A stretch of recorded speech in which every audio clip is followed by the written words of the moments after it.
Your pain is the breaking of the shell that encloses your understanding. It is the bitter potion by which the physician within you heals your sick self. Therefore, trust the physician and drink his remedy in silence and tranquility. That's a powerful quote for me. If you follow me, you know I like Khalil Gibran. Been reading him since I was a shorty. But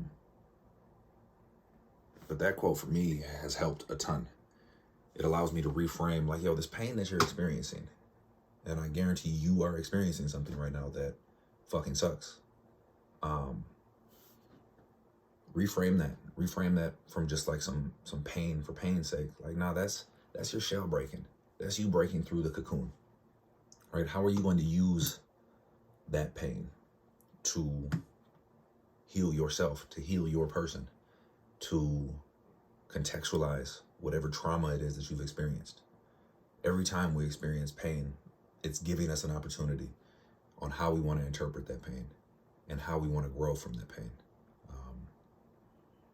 And this is, just think about pain across any borders, right? Think about a lobster.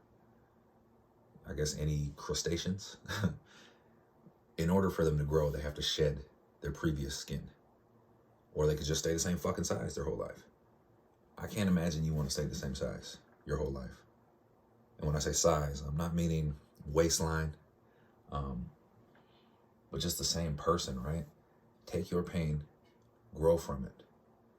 Figure out what it is that you need to do to become the leveled up version of yourself. Many people have told me from my lectures it's the one thing they remember, okay? I was sitting in a dentist's office and looked at an article that said, how do lobsters grow? Well, I don't care how lobsters grow, but I was interested in it. And it points out that a lobster is a soft, mushy animal that lives inside of a rigid shell. That rigid shell does not expand. Well, how can the lobster grow? Well, as the lobster grows, that shell becomes very confining, right? And the lobster feels itself under pressure and uncomfortable. It goes under a rock formation to protect itself from predatory fish, casts off the shell, and produces a new one.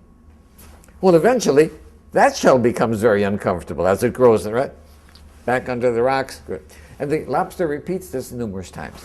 The stimulus for the lobster to be able to grow is that it feels uncomfortable. Right? Now, if lobsters had doctors, they would never grow, because as soon as the lobster feels uncomfortable, goes to the doctor, gets a Valium, gets a Percocet, feels fine, never gets off its shell. So I think that we have to realize that times of stress are also times that are signals for growth. And if we use adversity properly, we can grow through adversity.